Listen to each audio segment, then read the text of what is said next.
That was the idea. So I came back to China and say I want to resign from my school. You were a teacher. I was a teacher. I've been teaching in the university for 6 years. So I said, I want to do it. I invite 24 of my friends to my apartment.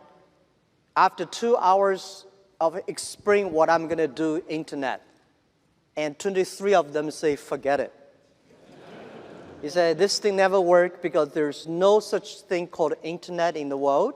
You know nothing about a computer, so why you want to do this? And only one people, he said, Jack, if you want to try it, just to try it.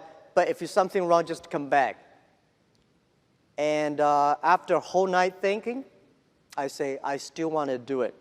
Because most of the people, they have a fancy ideas in the evening, but in the day, when they wake up in the evening or in the morning, they go back to do the same job.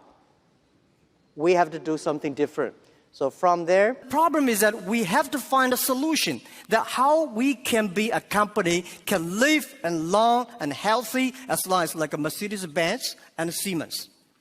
If an industry cannot live more than 3 years, if all the companies cannot live happily for 3 years, this industry is never become the mainstream.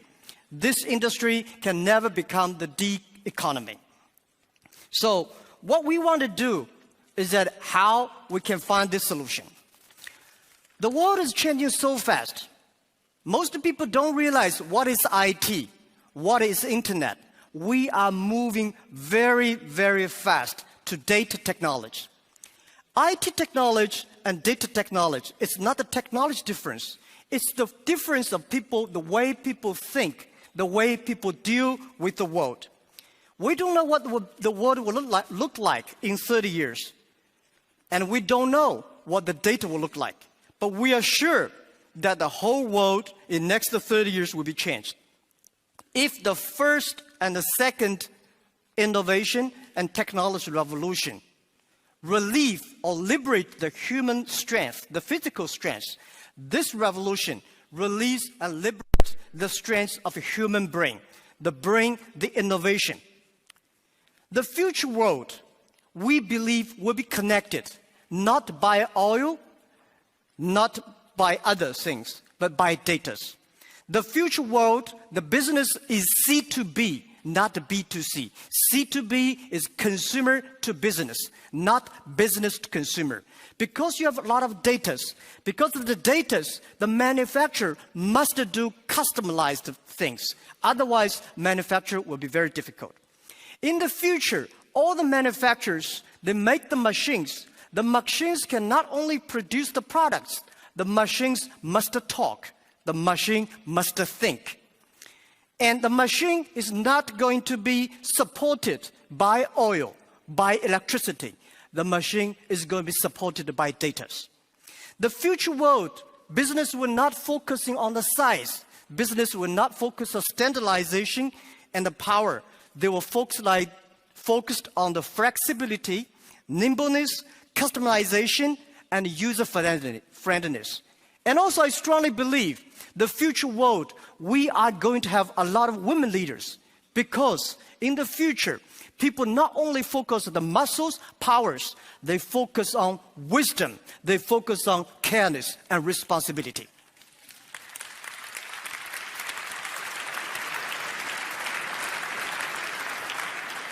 And I think internet must find the missing part. This missing part is how the clicks and the motors can work together. And how we can making sure in the next 30 years, the internet and the clicks and motors can work together. Only where clicks and motors can work together, internet companies can survive, can live happily for next 30 years. And if that day comes, that day we call the economy. And it's not a digital economy, which I called data economy. Everything is going to be changed. And I also believe the world is going to be beautiful, but the world is very challenging.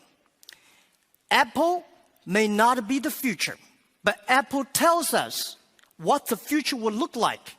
That is something in the machine is moving. That is data. We are at a great time of innovation, inspiration, invention, and creativity. And I think everybody's working hard, trying to realize their dreams. Today you see here are real world workers, truck drivers, and game players, and also all these senior people. Everybody in the ancient times, nobody can leverage the technology to realize their dreams. Today, because of the data, everything becomes the truth. And I strongly believe it's not the technology that changed the world.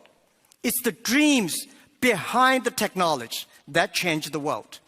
If the technology changed the world, I will never be here.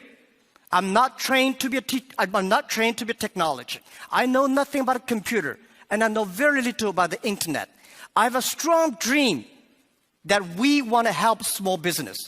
So 14 years ago, we come here to sell Chinese products to Europe. That won't work.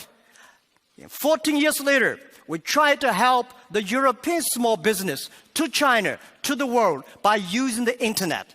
It's the dreams that drive the world. It's not only the technology. So ladies and gentlemen, let's work hard. It's a fantastic world.